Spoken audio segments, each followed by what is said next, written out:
Hey there, it's Mark with Mark's Astro Journey. Today I'm going to talk about some astrophotography gear, specifically gear to capture flat frames. Taking wide-angle lens photographs of the Milky Way galaxy can be a rewarding and challenging experience. But what about capturing calibration frames for a wide-angle lens? For example, flat frames. Well, once we get into astrophotography, we usually end up understanding and learning why we need flat frames. And here's an example of why that's true.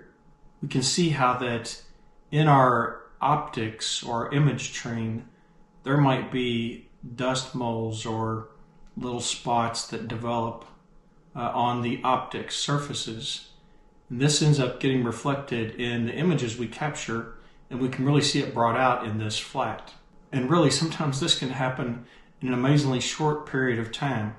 In just a few days after cleaning these optics, we can develop these dust moles or spots. Is there an easy way to capture flats for a wide-angle lens?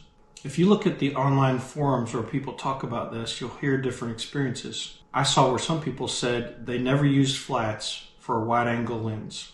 When I read this, I thought, well, they're able to keep their optics super clean. Maybe they're very fastidious in the way they go about cleaning all the optics, and they don't ever deal with dust or little spots that develop on the optics. But I also saw in the online forums other people who were struggling to figure out a way to capture flats for a wide-angle lens, and they brought up some of the challenges they faced. Often they mention issues like vignetting, or it was really hard to illuminate with the wide-angle lens sufficiently, not oversaturating, but illuminate sufficiently. Now, if you can always be awake during twilight or when the sun is still below the horizon, but there is some light in the sky, then you probably could use the white t-shirt method to capture your flats for a wide-angle lens. If you're not familiar with that, usually what someone does is they stretch like a white t-shirt or a similar type of fabric over the lens. And so by stretching this t-shirt over the lens, keeping that tight, and then taking their flats in that way, they're able to illuminate the entire sensor as well as avoid oversaturating in taking their flats. I don't know about you, but I've often found that I'm unable to be at the equipment at twilight, exactly at twilight. There may be other conflicts. The timing just isn't right. Maybe I don't get there that early in the evening, or maybe I can't get up that early in the morning. So I was looking for another solution where I wouldn't have to be, right there with my rig at twilight. I have a flat panel that I created for my telescope, and I thought, well, I can probably use that flat panel for this wide-angle lens. I found that not to be so easy to do. Well, why is that the case? Well, first of all, take a look at this wide-angle lens as an example, this Rokinon lens. Notice the convex shape, so the lens is shaped like this, right? And then it also has these petals on the lens, which serves as a dew shield that they put on some wide-angle lenses. So my flat panel that I made for my telescope slides over the end of the telescope. I found that it was very difficult to use that approach with this type of, the petals on the end of this wide-angle lens.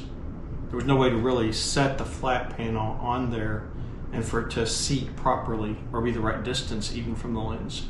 Another thing I tried is I set up the camera facing a tablet, and of course set that screen to all white or like a grayish color, and then tried to capture flats that way.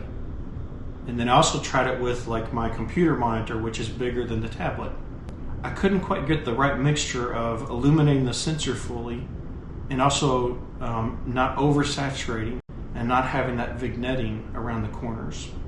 Now, looking at the online forums, I saw where some people said this works great for them. This is what they do. They just set the camera in front of a tablet or computer screen, set it to the right color and brightness, and they're able to take great flat frames this way. Maybe in my case, I just don't have a large enough computer monitor.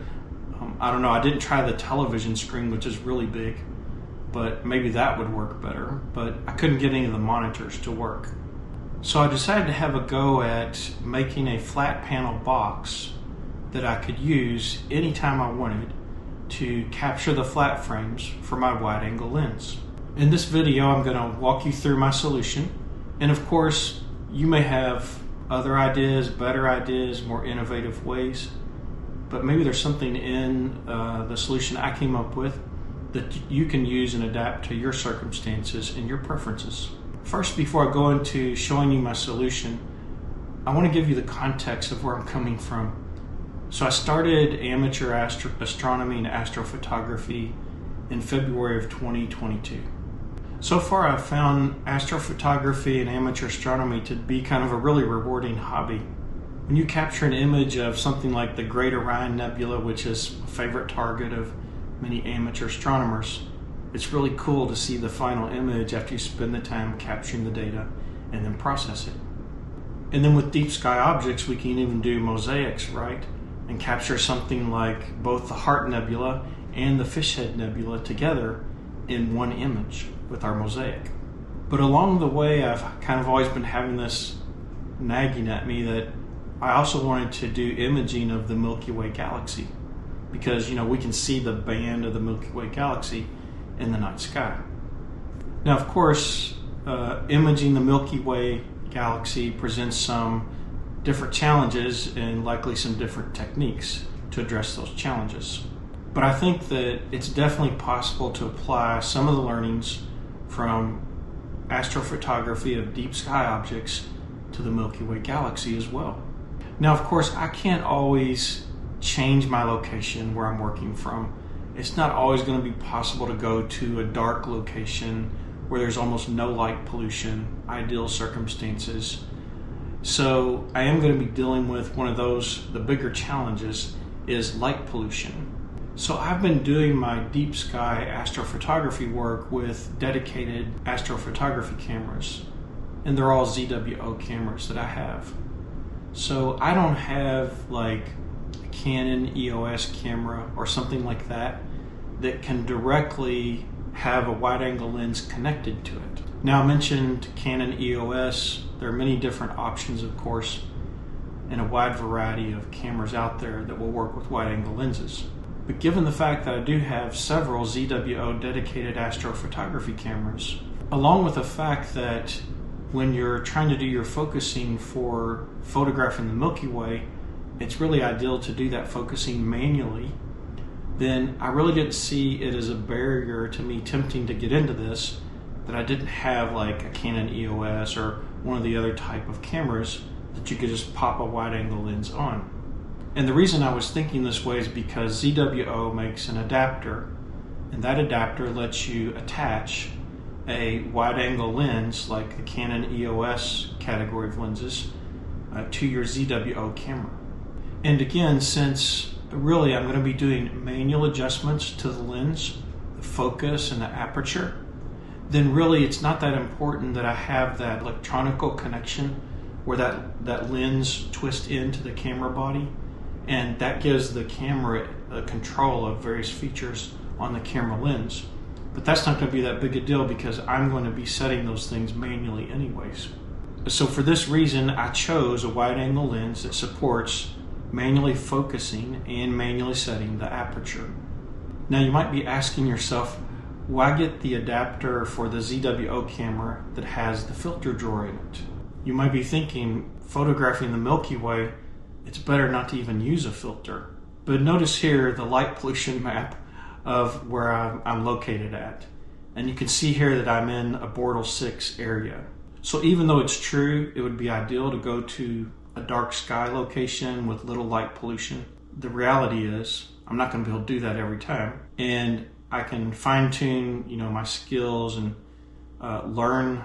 progressively learn to do various things with the techniques here from my home site. And so because of the Bortle 6, I'm going to be using like a light pollution filter to try to deal with, there's some lights from the city and factories and things like that. So now that you have my context and background and where I'm coming from, let's jump into the construction of the light panel box for a wide-angle lens. So thinking about the shape of this lens, my thought was that if we could put something spherical in front of the camera lens, and the light would arrive through that spherical object if it was diffused light, then I might have a much better chance of getting even illumination of the full sensor and also avoiding oversaturation and coming out with decent flat calibration frames. So I adapted this light fixture, which is pretty reasonably priced for my purposes. Now, to adapt this light fixture, I removed the light bulb connections and the wires. Those are just in the base of the fixture with a couple metal clamps that bend over that hold them in place. Next, I found my 4-inch metal hole saw. Now this fits into a drill and lets you drill a hole through metal. And then I used this 4-inch hole saw to drill a hole right in the center of the base of the light fixture.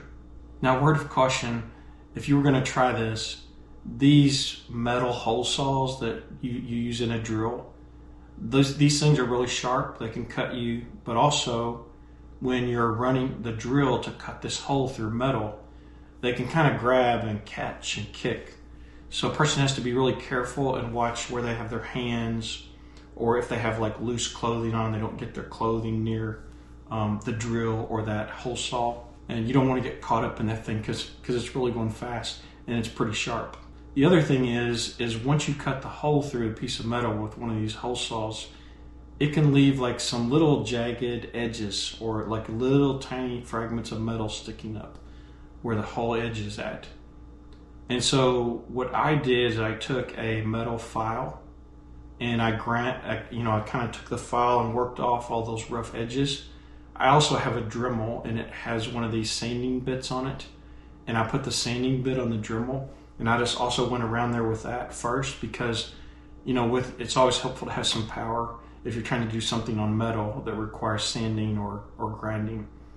And then I took some hand sandpaper once I got all the rough spots off, and I smoothed it out and made sure there was no sharp edges. Now, one other thing I did is I cut a piece of plywood in a round shape that fit into the recess of that light fixture, and I had the hole drilled right in the center of that piece of plywood, and the hole saw itself has like a small drill bit sticking out the center, and so that's like your pilot hole. So my thought on that was, I don't have a drill press. If you had a drill press, you could set up a jig, you could clamp down the base of your light fixture and run that hole saw right through the center and nothing would move around, right? But I was holding this by hand. So I felt like if I had a piece of wood inside of that, the recess of that light fixture, and the hole saw was actually going through that wood, it kind of guided down through that, I think it was like 5/8 or 3/4 inch plywood.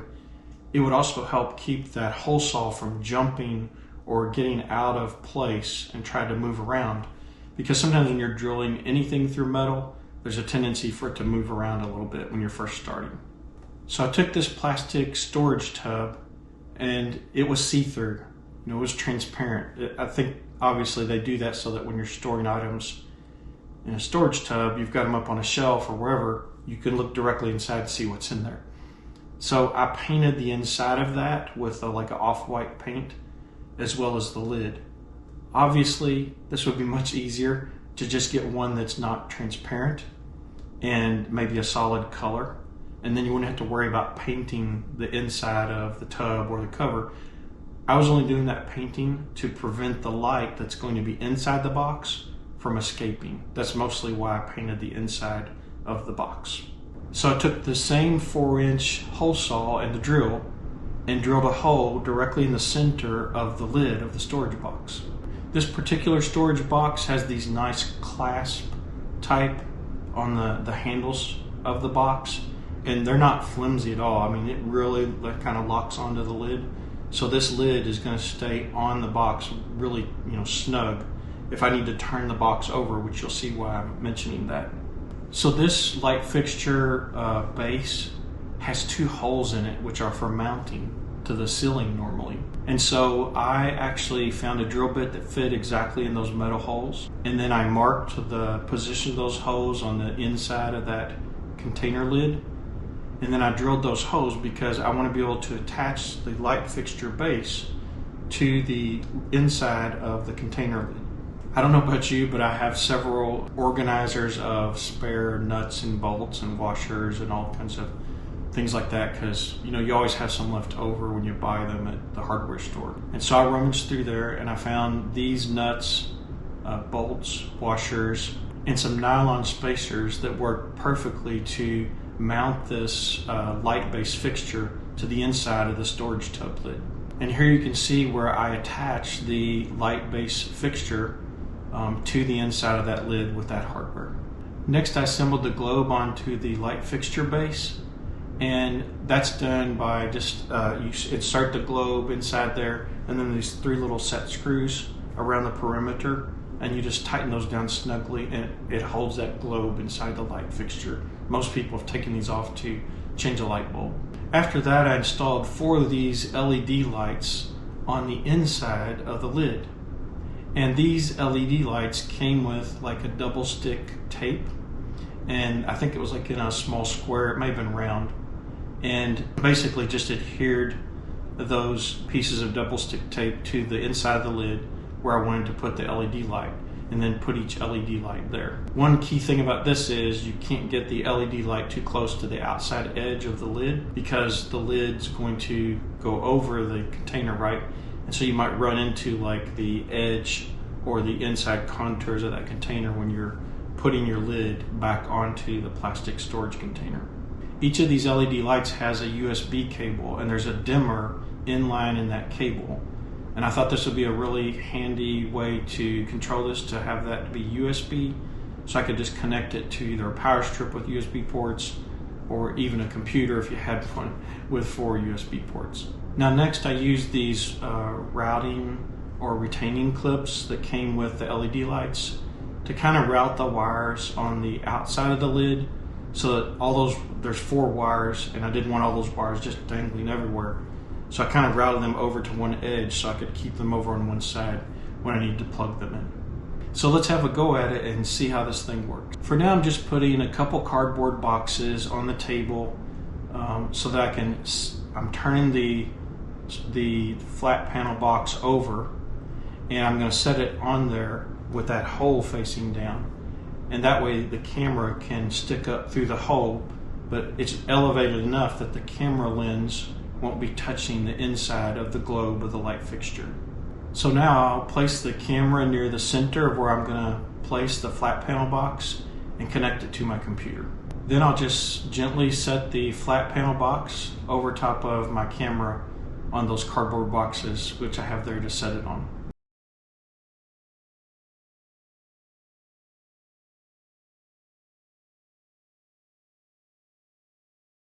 So as I mentioned, each of these LED lights has its own power supply in the form of a USB cable with a dimmer in line. Now I have this power strip that has 4 USB ports, so I'm going to plug them all into this.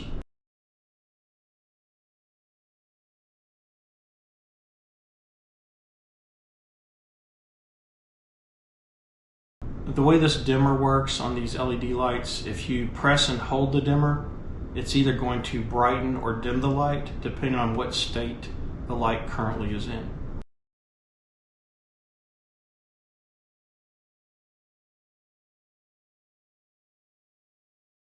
So let's go ahead and capture some flats. First, I'm going to use Nina and its Flat Wizard to calculate the optimal settings for the flats. I am going to use my normal settings of gain of 111 and offset of 70 for my light frames. And then of course Nina will calculate the optimal exposure time based upon those settings. Now there's a lot of information about flats out there, and there are also preferences people have. Many people go for setting the gain as low as they possibly can, and then their exposure time may go up a little because the gain is so low, but that's the way they like to do it. And that's typically the way they capture their flat frames. Then there are other people who say they like to leave the gain and the offset exactly the same as they use for their light frames. And that way, once they're done capturing their flats, they don't have to remember to reset those settings back to what they use for their light frames. And this is just a convenience, and it ends up causing the exposure time to be much shorter, right? Because there is a little more gain going on in the capture. Now let's open up one of these flats we captured in GIMP and take a quick look also at the histogram.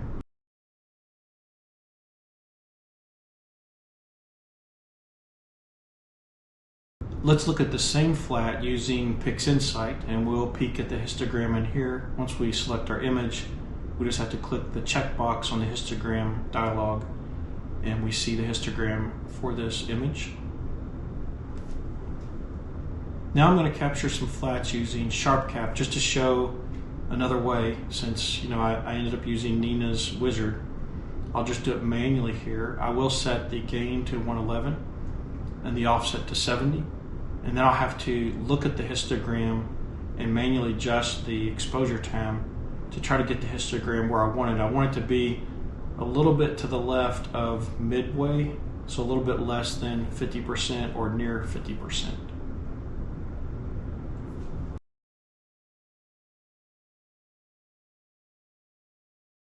So now let's look at one of the flats we captured with SharpCap using GIMP again. And here we can see the flat as well as the histogram. And quickly we'll look at the flat as well in PixInsight that we captured over in SharpCap. And again, here's the histogram as displayed in PixInsight. If you've been looking for an alternate way to capture flat frames for a wide-angle lens, I hope this video helped you, or at a minimum gave you some ideas. Maybe you have another way that you would implement a solution like this that works with your preferences and the things you have at your disposal. Also, I would encourage you to leave a comment about the best way you've found to capture flat frames for a wide-angle lens. As a community, we all learn from each other, and many times someone else has been doing this for like 5, 10, 15, 20 years, and they've got some really good skills they've developed and techniques. So please share your comments, which will help all of us to make progress. If you enjoy watching videos about topics like this, amateur astronomy, amateur astrophotography, I encourage you to subscribe to my channel. Well, I hope you enjoyed this video on astrophotography gear, and I'm wishing you clear skies.